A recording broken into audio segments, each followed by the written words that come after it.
But welcome to what I think is this fifth or sixth? I've got a feeling it might be the sixth, but it could be the fifth. It's either the fifth or sixth contact center network, which I set up all the way back in March. So that will help. Yeah, so it's the fifth. Set these up in March just to kind of help bring the contact center community together while we're in this strange period of transition. And we seem to be coming out of that in a bit of a speedier fashion now, which is great, and things seem to be coming back to normal, although let's all touch some wood and see how we get on. But I think the agenda for today, just so we can cover off introductions and the change of format, because it is a slightly different format this month. I've taken feedback on board from the last four and changed up the agenda slightly just to see how it runs. So please excuse me if I look like I don't know what I'm doing. I do have a slight handle on things, but we're changing it up so it might not go as fluidly as it normally does. But today we've got a panel discussion, and I've included myself onto the panel because I thought, hey, why not? I host it, so I might as well be in the panel mix. So we've got some great panelists on the call today, and I'll kind of tell you who those are in a minute. And then we'll go into the thick of the session, which is all about you guys today. So this session will run brilliantly if people get involved. So it's a panel discussion, and whilst I've got a set of panelists involved, I also want to include you guys that have kindly taken the opportunity to dial in as part of that panel discussion. So if you've got thoughts, ideas, or things that you want to share, I want you to familiarise yourself with the, if you click on the participants box, there should be a section where you can either raise or lower your hand.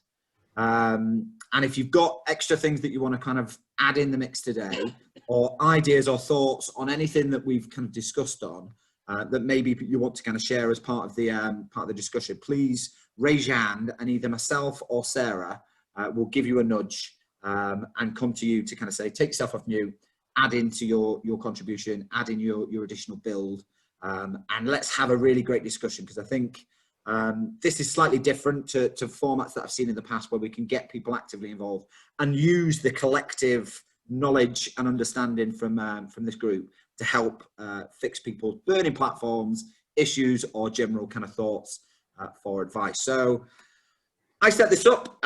This is kind of what we generally go through. It's Fab Solutions is the kind of the sponsor of this, which is my business, and it's what I do is I partner with you to optimize your contact center experience across all those different ways. So I'm passionate, as most people are on this call, I'm sure everybody is, about contact centers, and I focus on people, process, leadership, and technology to a certain extent to help optimize customer experience. And I think it's a great way to kind of have everybody in one group, because I think when we look at all these different things that are in that triangle and in that box, there is probably one thing or another that you're an expert in, or that you're skilled in, that you can add good contribution in. So when we talk about things today, we'll probably focus on some of those key areas, but the overall theme is operational excellence. And that's why I've brought in these lovely people. So we've got me on the end, looking strange and glary. We've got the lovely Sarah Lawrence, who's a complaints expert specifically in the financial services sector. We've got Leigh Horton, who I've known for a while now, and it's the second appearance on the Contact Center Network for Leigh Horton. So welcome back. You did well enough the first time that we thought we'd resurrect you. And Leigh's a leadership and change expert. And then we've got Marianne, who's a multilingual operations expert. And Marianne can give you an answer in about 5 different languages.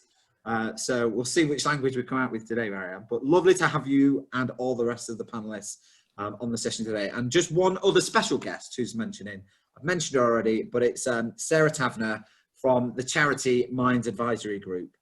Sarah is wearing protective equipment, not because she's stepping on a landmine from that, but this is the type of thing that people in that charity have to wear to protect themselves from mines. And it's a charity that I do some work with, done some sponsored runs.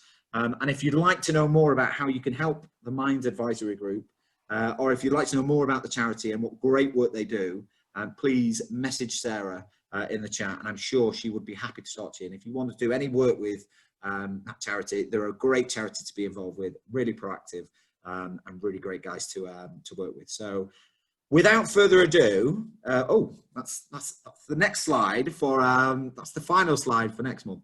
I'll stop sharing and I'll move into the session which we've got, which is all around the Q&A. So we've had about 5 or 6 questions submitted already, which is great. But what I want everybody to encourage you to all to do today is just, if you have a question or if you have thoughts, ideas, or anything that kind of we talk about today where you want to share, drop it into the chat. So you should be able to see the chat button on the session. If you've not seen the chat button on Zoom in the last 16 weeks, where on earth have you been? But you should be able to see the chat bubble there, and it should start pinging away. So do any introductions in there, or if you've got any questions that you want to fire to either myself, Sarah, Leigh, or Marianne, drop them into the chat as we go through. And just to help Sarah orchestrate those and catalogue them and categorise them, maybe stick in #question and fire your question in. And what we'll do as we go through is we can bring you off mute and we can get you to ask a question to any of the panellists.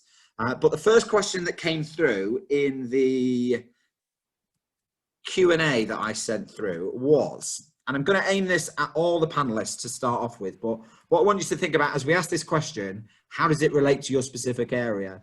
And if there are any builds on that, please raise your hand and we can come to you once we've had a response from the panelists. So the question that we had was, what's been the biggest change or impact in your respective areas as a result of COVID-19? And I'm going to start with Marianne, please. Over to you. Yeah, what's the biggest impact? I think that's a $1 million question, because I get as many answers as the questions raises. So what I have seen now, specifically referring to the center and to the clients I've been working with over the last 9 months roughly, was really twofold.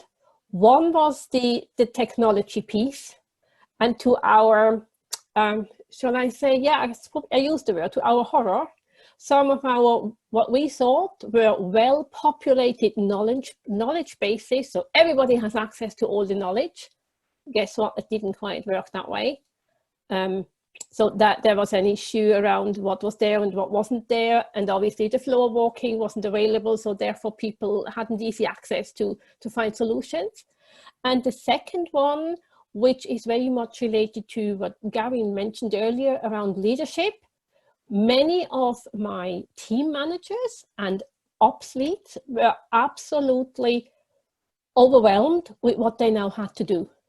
So in other words, their job was significantly different to be performed from home than what it was in the contact center, which I found rather astounding by way of what they were doing every day, how they started their day, issues they got involved with, initially mainly tech, absolutely.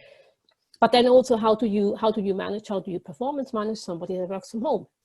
So I think there is a lot of change that happened in the last couple of months. It's that remote management and remote leadership piece, which is actually one of the questions which we'll come to, which came from Rebecca. So I'll hold on to that thought, Marianne.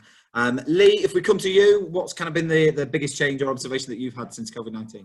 So for me, I think this is an easy one for me. So 6 months ago, I worked in businesses, with businesses, supporting operational leaders and head of change to deliver successful change.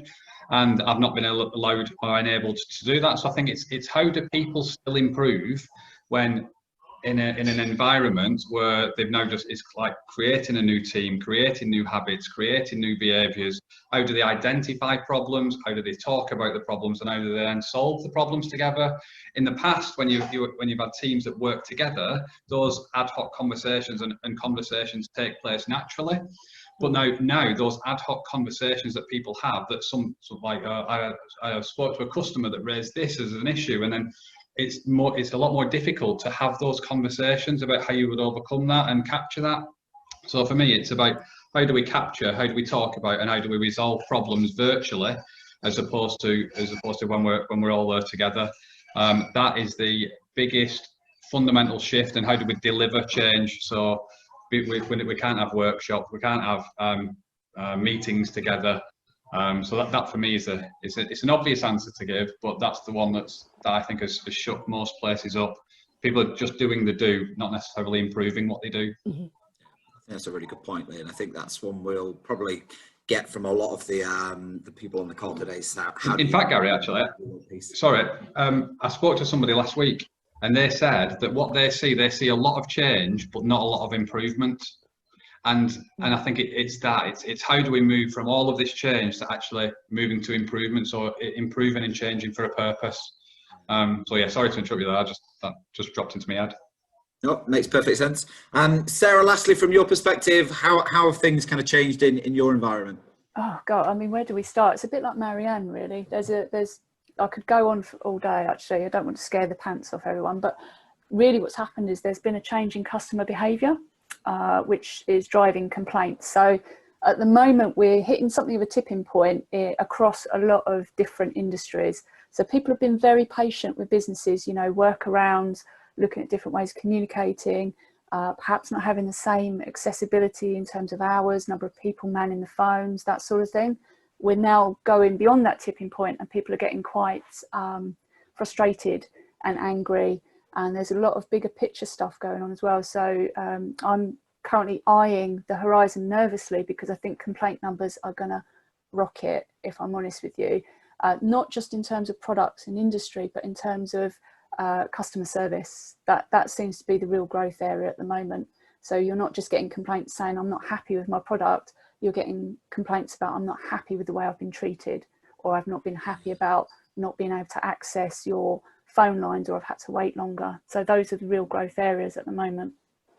And I think that's a really interesting one, that, Sarah, because I've seen a lot on social media lately, and I think I've posted myself about service, and where I was probably a little bit more patient to start off with, I'm now becoming a little bit more impatient. So where is that tipping point, and how do you think that's going to evolve, and how do you think that will spike over the next kind of weeks and months? So I think, if I'm honest with you, I think there's an awful lot of bigger picture stuff going on. We've got furlough potentially coming to an end. We've got a lot of people potentially falling into vulnerability. So financial vulnerability is a real growth area. And people that wouldn't ordinarily expect to be in that category might very well fall into that category. So the tipping point, if I'm honest with you, is now. We're kind of looking at the horizon. I'm not 100% sure when it's going to hit. It's different industries have had different experiences as well. So the complaints behaviour has changed according to the industry and according to products and the amount of patients that people have. So if you are dealing, for example, with vulnerable people more often, perhaps if you're in the energy industry, or if you're looking at payday loans, but potentially you're going to have more complaints already than, say, somebody that's looking at pensions or something like that. So the tipping point is now, I think, for most industries, as people start to see that there's problems coming for them, because complaints is a growth area. When things go wrong, bigger picture, it's going to turn into a complaint far more quickly. And thinking about that, and thinking of maybe the advice that you might give to organisations to get kind of business ready and business fit to take on that and manage that demand, what would be some of the advice or the suggestions that you give people to prepare for that? So the top tips we've been giving, if we're honest with you, is communication. That has got to be your very first go-to. So I would suggest talking to your frontline staff and pulling together FAQs. And I don't mean just in terms of the normal wifty-wafty stuff. I mean in terms of the actual stuff that's coming through the door now. So you're starting to see the rise. So what is it that you're seeing on the front line? And get those FAQs out as quickly as possible. Get them on your website, send them out to your customers, tell them that you are working on them and you're revising them regularly. I think for us, where we're seeing problems with companies that we work with is where they're not communicating. They're essentially just sort of shutting down because they're firefighting, or they're a bit sort of like, oh my goodness, this has changed, that's changed. And it's kind of like whack-a-mole. If you try and get ahead of the curve, talk to your frontline staff, you can't go much wrong with that, because that's where the first feedback is coming from. That's a really good point. And if anybody's got any specific questions around complaints, complaint management, complaint processes that they want to fire into the chat for Sarah at a later point during this conversation, please feel free to do so now. And Sarah Tavner will pick that up. I'm going to come to you, Marianne, with more of an operational based question. And it's around workforce management. And along the same lines of kind of COVID and kind of how we manage that. And it's, what do you foresee as a successful workforce management organization in pandemic and post-pandemic contact center world? Wow, that's a loaded question, because if I were to answer from a WFM point of view, it would kind of be, let's get the numbers right and let's make it as simple as 50% home working, 50% in the office, and we cover the office hour and we stick to the old model. Happy days. Now we all know that that's not going to be the case, and I think here from how do we optimize the WFM function right now, there is two things that I keep saying to my audience or to my clients. You try to be more inclusive by way of look at a broader opportunity where your workforce comes from. So that is an opportunity. If you have people working from home, you have a different you have access to a different workforce that you didn't have prior to that one. The flip side is you also will need to look at how many hours can these people do. So if we keep working from home, and yes, up to now, it was absolutely acceptable that the dog barked or the child came in. As we make this a professional working environment, that will change. And you will not be able to kind of say quickly in a team meeting, oh, I'm very sorry, but I need to open the door. The postman just rang the doorbell. So that does significantly change on how you recruit for these functions, but they are an opportunity. And then you have these people who, you know, decided to work from home and enjoyed working from home at the start, but now they're dying to get back to work, into the workplace for various reasons, whether that's they don't have enough space at home, or it's too crowded in there, or they just simply need to be with other people and interacting with other people. So these are thoughts that from a purely numbers game, they never mattered. We didn't have to consider that. Maybe the odd time for somebody that was long-term absent or was phased back to work, we did it that way. But now that comes to the forefront because we want to optimize the service delivery by way of workforce management, but we have different human and aspects to cover and to consider much more carefully. So to get that balance right, I see an initial, oh yeah, I want to do that, great enthusiasm. And as soon as you start to kind of ask the more awkward questions, or where can this person be based? What hours should this person be doing? What's your conduct? What's the professional conduct for somebody working from home? It goes like, oh, I haven't really thought about that. So I see the challenge there. And I think there's a brilliant segue there, Marianne, into the question that we had for Leigh earlier. And it's around how do you see the remote management, remote leadership and performance management process changing as a result of kind of some of the remote working styles that we've got now? You see, the traditional management still has a certain place. So where you would have started off with your stand-up meetings and you would have started with your one-to-ones, etc., they should not go away. But what I do notice is you have to be much more intentional to make them happen. So in other words, your day can be taken over so quickly by technical issues, or by phones just ringing non-stop, complaints going out the roof, deadlines to be met even more than beforehand. If you haven't got intention and you really religiously plan these interactions from a leadership point of view with your team leaders directly, but also with your group. You know, we could always do brown bag lunches, very popular with the workforce. It's not the same if they sit at home at their desk with their cup soup and have a chat with you. That is a different environment. You need to think much more about how you serve your people with intention to help them to grow. I think that's a challenge. I think that's interesting. I think from Leigh, from your perspective, would you have any builds on that? Yeah, so I think I love how Marianne just finished that down about it's about serving, and I think the role of a leader has to change, and we've got to get to a place where we have built an environment of high trust, and this now we are now in an environment and a place where we have to trust more because we can't see as much as we could see previously. So so this is why we need to delegate to the lowest capable level. We need to create environments of trust, but we also need to ensure that we have an environment that flags up opportunities, and we're talking about the right things.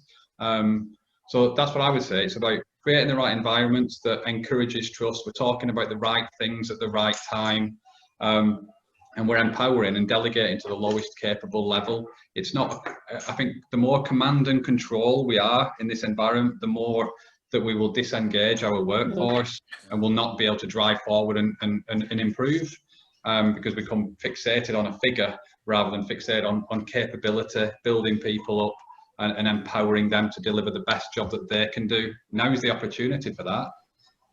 That's what I would say. So I think the role of a leader now becomes more empowering than ever before. But we have to start with trust and building that environment of trust. And I'd be really interested to know from anybody outside of the panel if there are certain things that they're doing to help build that trust, or anything that they've kind of experienced across the wider pool. If there's anybody that's got any ideas or suggestions, drop them into the chat and we'll come to you to kind of explore those in a little bit more detail. We've had a couple of questions from the non-panel already. So I'm going to ask Nuno, if you could take yourself off mute and ask your question, if you can remember it. And if you aim it at a particular panelist, if you think. But yeah, what was your question? Yeah, so currently, so I'm very process driven, and I'm used to have a process overview in the way that process really happen. So I know we know how processes are designed and how the process should happen, but I'm used to be in operation. In Lean Six Sigma, we use go to the Gemba, talk to the people, observe them, sit next to them, follow the process and see what's really happening, how people are, how the staff is really experiencing it, which also gives you a picture of how the customer might be experiencing.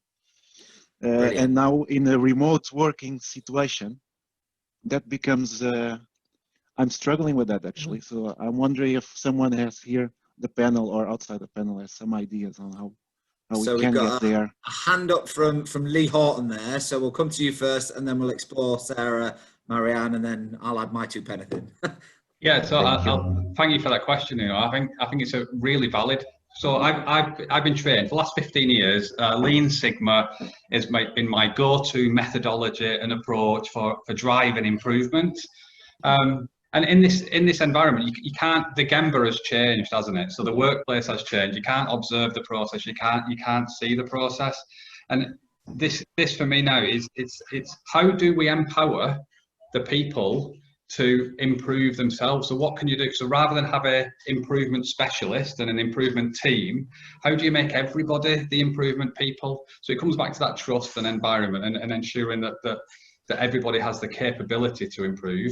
But that takes a leap of faith as well. So the big challenge for leaders in this is I heard a quote the other week that said it's learning to let go of the steering wheel, but not fully. So you don't want to grip hold of the steering wheel and like drive it, like you want to loosely hold the steering wheel.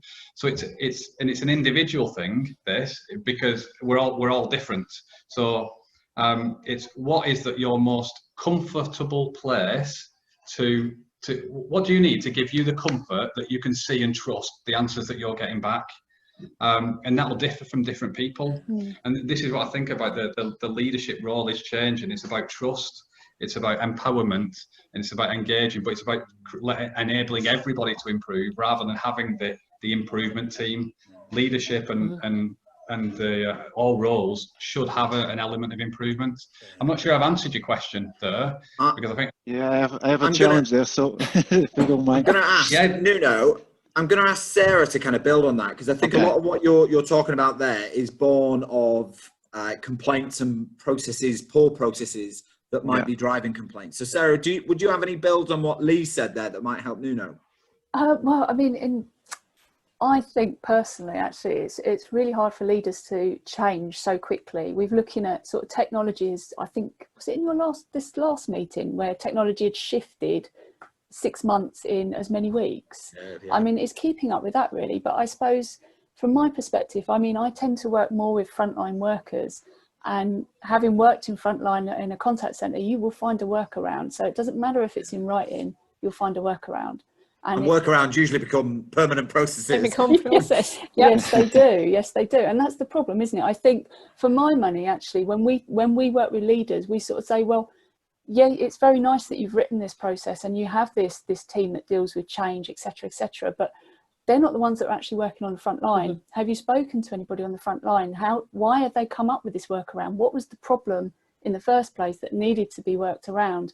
And that in essence makes a more organic, a more productive work sort of process, because the people at the front line are almost reverse engineering it, and then the leaders are sort of giving it the trust to say, okay, we can work with this. So for me, the top down doesn't work. Sometimes you have to sort of have a bit of a cycle going on of feedback, really.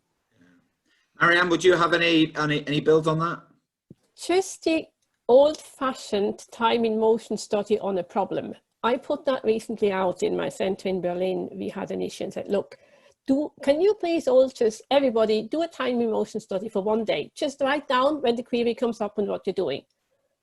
And the output was absolutely amazing, because this time around, it was not perceived as being, oh shit, people don't trust me what I'm doing. It was, oh, everybody seems to have a problem. So let's see where is the very common denominators, and where are we doing something completely different. And that then was the starting point to your point, Nuno, say, okay, the process has been designed like that.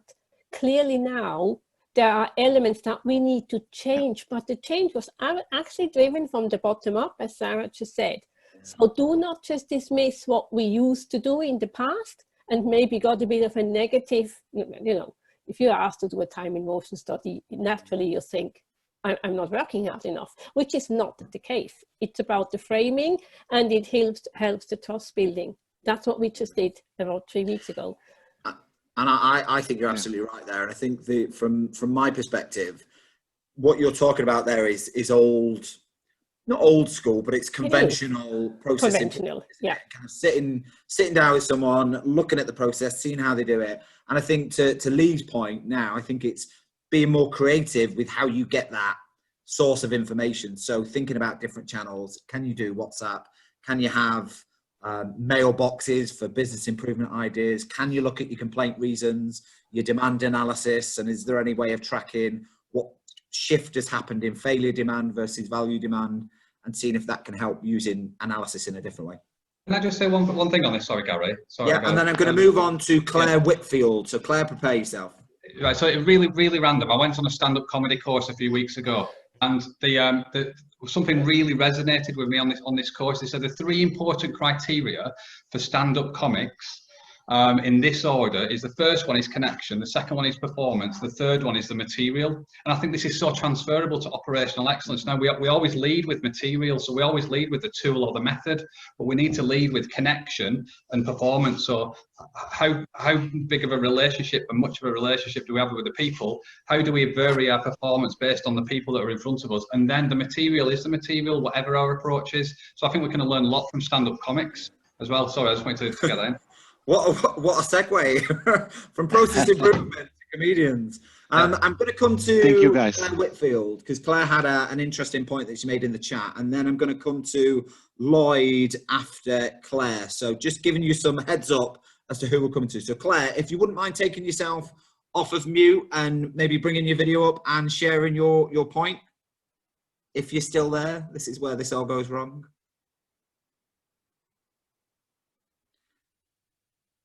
Oh, she might have disappeared. I'm gonna share Claire's reflections in the chat. So it was around I like the shift in some businesses to be more empowering. It's refreshing to see, even forced by a global pandemic. My old company wouldn't have dreamed of workforce home environments, but have done really well with it during this time. And I think for me, that's the whole change management piece, isn't it? And it's how do we maintain this positive changing mindset outside of a global pandemic and not return to, I suppose, creatures of habit. So I'm going to go to Marianne for that question. And hopefully, Claire, I didn't freak you out there. So, but let's get some responses from Marianne on that question. So yeah, how do we make sure that all this positive effort is not just gonna fill out and disappear within the next 6 months? I think for starters, a lot of it will just be driven by the way we globally recover from this, and also the fact that every single business continuity plan, I'm sorry people, if you don't factor in a pandemic, there's really no excuse not to do that, because it will happen in one form or the other, it will happen again. However, as we discussed earlier, to make this really stick, I think we do need to look at the contribution of every individual on the front line. And by the front line, I mean the agent or the advisor who answers the phone.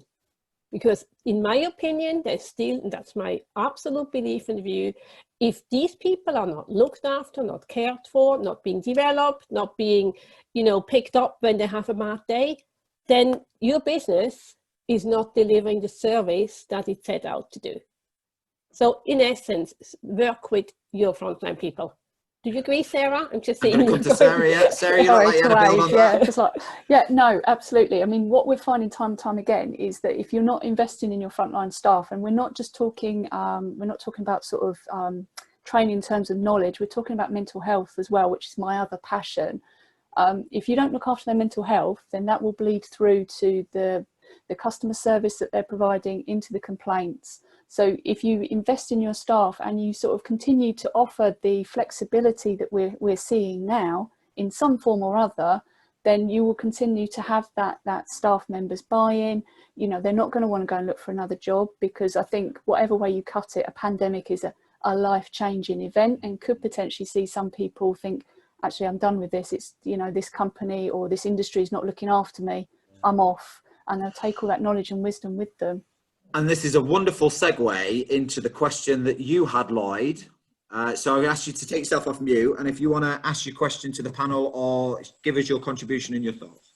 Yeah, I'm not sure if it's a question. It's more sort of 3 points that occurred to me, and I think one of them is that businesses are going to really need to make sure they protect their budgets on learning and development, particularly for leaders, to help train them how to lead in these hybrid environments that we're going to find ourselves in, because it will be it's new to the front line, it's new to leaders, etc. So there's probably an opportunity for a good L&D company to help across a lot of businesses on that, because we all find ourselves in this new situation we're in. The second point, I think, is in terms of getting hold of this trust, we might need to think about how we measure people's performance differently. So very much in a contact center world, it can be very much driven by average handle time and calls per hour and every microsecond, really, where it perhaps needs to move towards more of an outcome based, with different metrics. If there's customer satisfaction type metrics allocated to agents, and perhaps performance over a greater range of time. And then I think finally the third point is then an interesting one. So I'm almost going to contradict my second point, is for us to get trust in the workplace, it does need to be earned as well from the front line. And I think part of the problem is the opportunities of working from home will ensure that some people will take the mick, with some of that time, which could spoil it for all the others that are not. So it's how do you, take all of those things into account to drive a trustful relationship.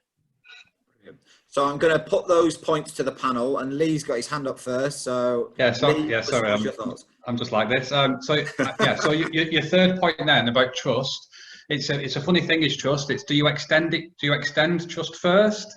So does it have to be earned, or do you just give it and then wait to see whether somebody breaks it? And I think everybody knows the people that they're working with, and I think it's different. I'm somebody that would extend trust first until somebody breaks it, because I think that would that creates the more giving relationship ultimately. Your second point around the metrics, I completely agree with that. I think that has to be the way, and that does build the trust. And your first point about the leadership, training and capability, what I want to say about all three of those points really, and what we spoke about in the last conversation, is this pandemic that we're in now has created a compelling need to change that's understood at every single level of an organisation, and it's forced organisations to change and to successfully change in a large number of instances. And not having a compelling need for change is one of the main reasons why change doesn't necessarily happen. So I think that's the key learning for this for me, is about how much of a compelling need for change have we got for our change programs that's understood top to bottom. Using the COVID example, it's needed and it works. But then, yeah, pick on one of your trust points. I would go extend trust first. It might bite you on the arse, but I would go with that first, because I think that's the way to build it. I think that's a really good shout, that, Leigh. We're going to come to Victoria Hamilton next, but just before we do that, Marianne or Sarah, any builds on Lloyd's point? Just the sort of measuring outcomes rather than looking at times of phone calls and things like that. It's so arbitrary now in the current climate. I think you'd be measuring the wrong measurables, if you like. So I think Leigh was right. It has to, and sorry, I've forgotten who asked the question, apologies. But you need to use different measurables now, and it has to be driven, as you say, by that change. So it's not enough to say your phone calls are too long, because people need more support, especially with increasing vulnerability. So yeah. Definitely. Marianne, any final thoughts on that? So mine was really just to thank Lloyd, to say, and what about the budget for L&D? My answer to that is quite simple. You don't need your travel budget anymore, so put it into L&D. Definitely. And I would have said that as well. From an L&D perspective, you have to protect that that kind of cost, because it's the easiest thing to do, and it's the easiest area that gets looked on for cost savings and redundancies and all sorts of things. So it's protect and think about your people. And I think that's a lovely segue into two questions, really. There's one from Victoria. I'm going to come to Victoria in a second, but there was also a question that was posed in the chat that relates a little bit to this. And it's around, how do you keep contact center employees engaged and motivated whilst remote working, which ties nicely into, I think, some of the points that, Victoria, you were making in your question. So if Victoria, if I can ask you to take yourself off mute, you already are.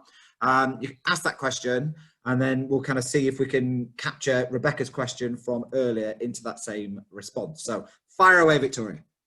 Thanks, Gary. Hi, everyone. So yeah, I think the contact centre engagement has always been a really interesting dynamic, and to my mind, it sometimes plays a little bit too much to kind of childlike activities with donuts, dress up, bouncy castles, ice cream vans, you know, which I guess works for some people.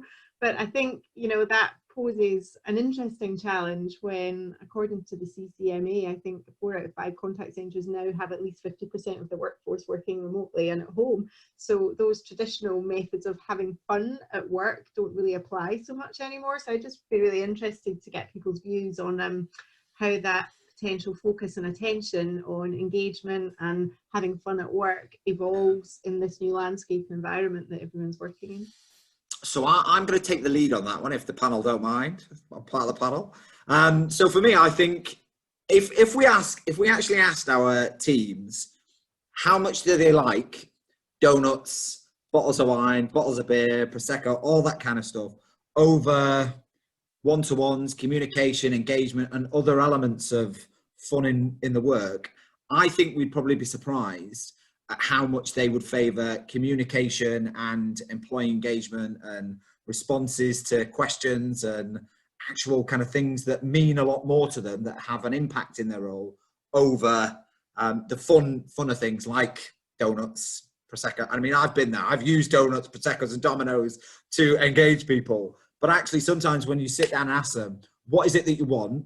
What's going to get you more engaged? And what is it that's going to bring the fun back to the workplace? A lot of the time, and I got this all the time, was communication. Say what you're going to do, mean what you say, and actually do it. I'll throw the rest of it to the panel, and then I'm interested to hear Sonny Sandwell's thoughts as well on this, because again, I think the area that you're in, Sonny, whilst you're not on the panel, I think it ties in very nicely. So any other builds from the panel first? Yeah, I was going to say, let's hand over to Sunny for that one, because I think that's key. So what Sunny taught me is that fun shouldn't be forced, and fun is individual. It's everybody has a different take on what fun is. So I think there is definitely valid. People need a break from doing the work so that they can reflect and kind of like remove themselves from that. But I think it's an individual thing. So I'd like to hear what Sunny has to say. So Sunny, you've been elevated to panel status for this question. Take yourself off mute and let's hear what you can say. So if you take yourself, oh, brilliant, there you go. Hi everyone. Okay. Interesting discussion, and I totally take on board, Victoria, your comments there, because fun has to be for a purpose, and we witness people having fun and silly fun. I mean, I've been a business owner for over 15 years, so I'm certainly not an advocate of having silly fun that wastes people's time. It's got to be fun for a purpose, and it's got to be fun that actually fits with the audience. Like Leigh said, it can't be one size fits all. It's got to be tailored. And without giving an advert, Gary, I'm more than happy to help anybody with that. We are putting a lot into companies that are trying to keep that engagement going, because everybody's at a different level. Some people are still working from home, some people are back at office, and it's just about it right, and people need welcoming back. It's strange times for people, so if you can soften it a little bit and make a great place to work, then absolutely it's worth doing. So I'm going to come back to Victoria just to see, has that helped, Victoria? And then I want to just tap into Rebecca, because I think it's you, Becca, that asked the question. So Victoria, how does that answer your question? And any further thoughts from you? Yeah, I mean, I totally agree with the points. There's nothing worse than, having a fun Friday, because that's the day your schedule says that everyone's going to be happy and really enjoy work. I sometimes think in contact centres, there's too much focus on the cherry on the cake, i.e. the donuts, the dress up, and not enough actual focus on having a cake in the first place, which is robust with all your communications, clarity, role, recognition, responsibility, etc. So yeah, I really agree with the views. I just think it's it's going to just be quite an interesting dynamic. I think once we see that home working is not just seen as a short-term sort of tactical fix to the COVID situation, but actually has a fundamental role to play in organisations' ongoing operating models, how that approach to engagement and keeping engaged in a one-to-one and within a team capacity, how that really needs to evolve and mature along with new operating models. So yeah, good to get everyone's thoughts. Thanks for the input. Awesome. Rebecca, I'm going to ask you to take yourself off mute and ask your question, because I think it's probably taken down a slightly different route. But over to you, Rebecca. Hi, it's my first time on one of these, but I think what Victoria just raised was actually really useful. So again, it's down the engagement and kind of motivating the team's kind of angle, but also we'll be creating a new team to do that. So recruiting them into the business, and it's kind of a way to get them involved with that culture and the fun element of the role, but from a remote perspective is going to be quite challenging. So what kind of advice you'd have on that? So I think that's a really, really interesting one. And when you think about how we're inducting people into businesses remotely, the big thing with that in the contact center environment is you're usually immersing people in that culture. So I think the biggest challenge that we're going to have certainly in the training space is making that learning fun, dynamic and interactive, and we can do that through use of technology, and I've certainly done some training sessions where I've tried to use Zoom in different ways. I think there's all sorts of other stuff now. People are investing in polls, they're using Kahoot, there's new technology, things like Giraffe Pad, where you can create communities within kind of the kind of training space that they feel like they're more connected. And I think it's using things maybe like Slack, WhatsApp, and trying to create that sense of community that gives that idea of fun and delivery against the training purpose as well. Leigh, I was just going to say, so I think I mentioned connection before. So I've got 4 C's: connection, conversation, collaboration, and then celebration. I think in this order, we need to understand how best And every team is different, every business is different. So how well and how does every team want to connect together on a shared purpose, on a daily meeting, and around the things that they need, what the things that they then converse about, so key metrics and fun things, whatever, and then but what do they collaborate on? And I think the collaboration is key for engagement. So I would ask them to solve the problem for you, with you, because if you could get everybody to build whatever it is, the problem that you've got in front of you, then they'll protect what they build, and then they're more vested in delivering that as well. So I would say connect together on a shared purpose, then talk about it, converse, and then collaborate on it as well, because people protect what they build. So I would throw the challenge over to the team. And I think there's a good question from Karen Levitt around that kind of communication piece. So I'm wondering if Karen, if you're still here. I am. Hello, hello everybody. Oh, there you are. I can see you. You're on the screen. I'll let you you ask your question because it kind of ties quite nicely in terms of that communication piece. Okay, lovely. So it's first time for me. So hello everybody. So my question was that digital technologies have had to move at a pace, and with all the things you've just been talking about, you know, bringing the advisors and the agents with you to embrace that change, you know, putting your maybe telephone operators on live chat, having to deal with, you know, conversations through Messenger. I just wondered how you felt about bringing in experienced outsourced agents to deal with that until there is a stage where your advisors and agents are happy to take that over, say. So it's just interesting for me to understand that. Interesting one. I'm going to come to Marianne for this one first. So Marianne, have you got any thoughts on that and how we use outsourcers in a way to kind of help with communication and digitization? So I think you are quite right, Karen. From a digitalization point of view, yes, there is certainly an opportunity to bring your outsourcer in. However, you do not want to create, in my opinion, you don't want to create an in-house and an outsource kind of bubble. The communication between the two of them needs to be very, very closely managed. And by that, I mean the digital outsourcer or the digital proposition can only be as good as what it's fed with from the person who does the job every single day. So I think there is a balance that we need to strike, but I also see a big opportunity here, and sadly still some reluctance to actually use that opportunity. Maybe because it can be a bit intimidating. It can be it's not fully explained across the board. What does this actually mean? If we're talking digital agent, are we talking a chatbot? And if we do, what does that mean? Or are we talking about maybe more social media driven solution for a while to take pressure off the phones? But it's a great proposition. Mm-hmm. Good. No, that's great, because that's my business. I'm interested because that's what I do. I am from a contact center background, so I feel all your pain points. So it's just interesting for me to understand how everybody feels about that as a proposition, and that for in the future. So you won't be able to do without it, to be quite honest. You know, it's here to stay, you know. Definitely. And I think with the advancements in AI and kind of the whole different platforms within communication, I mean, the whole WhatsApp for business is an interesting one, isn't it? To say how do people feel culturally about getting an SMS or a WhatsApp over a telephone call or an email?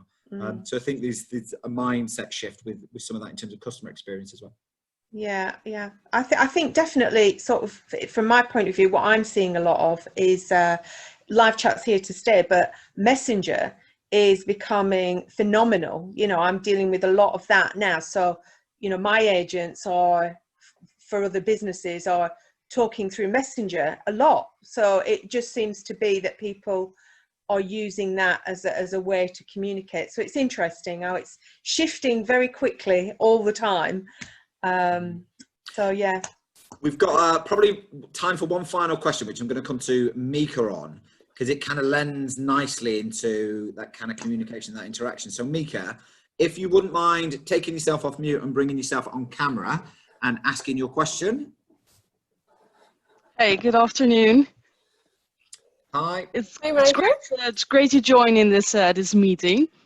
Yeah, well, what we've seen in our business, working in an international environment with a lot of different nationalities and cultures, we see that the real teamwork decreases. We see that there is interactions between them. There are the team meetings, there are the platforms to communicate as a group, but we see that there still are working more and more independently at home, focusing on their piece of work and not being in touch with their colleagues, really chasing the responsibility and engagement for the work that they are working on together. So really making use of the strength of each other's, making use of each other's strength as the individual. So how can we drive that even more? Are there ideas about that? So I'm going to come to Leigh and then Marianne on this one. Yeah, so the thing I would say on this is, and again, I was talking to somebody 2 weeks ago, and they said to me, the quote that they heard is, there's no I in team. But what they said is that the reason why they hate that quote is because a team is made up of a lot of I's, and everybody is an individual. So there is an optimal way to communicate and to bring people together. But I think it's only by engaging those people in those teams can you actually formulate the best way to answer a lot of the questions that we've had today. People are the most important thing, and I'll come back to that stand-up comedy thing. It's about connection first. Everything should start with connection. It's all about people, relationships, and building an awareness of that before you develop a solution. So that's what I would say. A team is made up of a lot of eyes, and we need to understand that a lot more. Brilliant. I'm just going to say thank you to Sarah, who's just got to duck off because she's got a back-to-back webinar. So thank you very much for your contribution today, Sarah. Thanks, everyone. Thank you. Bye. And Marianne, do you have any other builds for Mika based on what we just talked about? So what we just did recently, Micah, was, because I hear your pain, people would have gone together beforehand and discussed, let's say, a topic in a little huddle, or, you know, just chatting next to each other. What we piloted recently in Berlin was that we, together with workforce management, we allowed for co-working space. So we took a group of people who we knew was working on kind of the same topic. We took them offline, and I appreciate it only works when you can take these people offline, put them in a co-working space and have them working, for example, email and talking to each other what they were doing. We tried to virtually create an environment where this can be done. So for that to happen, we actually used Zoom because it has more capability than, for example, Teams. I would encourage you to talk to your guys and say, who is open to pilot that? And then talk to workforce management and say, look, I want people, 6 people, different nationalities, different languages, but all working on the same product line, for example, as I kind of think this is how you could work it, and trial it. We got very good feedback. In fact, it came to the point where everybody wanted every day a bubble, and that gave an issue for workforce management, which of course is in a different story. Again, how do you make sure that you balance it? But it can be done if you look at the technology available. For example, as Zoom does have a whiteboard, for example, where you can write on remotely or virtually. These things help. Brilliant. I think that is sadly all we have time for. So that's a whole new way of doing the contact center network. Hopefully it worked. Apologies if we didn't get round to asking or answering all your questions. I think there were some questions where we covered some in other themes. So hopefully you got what you were looking for from today's session, and you got some answers to some of your questions. I'm just going to remind you of the next event that's coming online, which is the 24th of September. And that is themed all around contact center recruitment, new technologies for recruitment, and how we do talent nurturing post-COVID, and how we make sure that we help manage and reduce some of that attrition. I'm just going to ask you all very kindly to take yourselves onto the camera so we can get the usual selfie zoom, and we'll take a little picture. So giving you opportunity to look your Sunday best, and we'll take a little zoom picture. So if you can bring your camera on board, if you're comfortable, let's get a few more on. We can get a few more on than that. I'm sure we can. Everybody smile and look happy and engaged. 1, 2, 3. There we go. You can all resume normality now. But no, for me, that was a really useful discussion. And hopefully for everybody that had a question, you got that, you got the answer, or you got something from some of the different panelists. The next session is going to be the 24th of September. I hope to see you all there again. I am going to send out a little feedback form after this at the same time. So if you could just spend 90 seconds just to give some feedback on how you found the session, if this format worked. If it didn't, please tell me, because otherwise I might do it again. But yeah, thank you all very much for taking an hour out of your days today, and for being such great contributors. Thank you very much to Leigh, to Marianne, to Sarah who's gone, to Sarah Tavner for being so awesome on the chat, and for everybody who asked a question and braved the camera and took themselves off mute and asked a question. So I can't do it without you. And it's been a great conversation. So thank you very much, and enjoy the rest of your day. See you, everybody. Thank you, everyone. Everybody.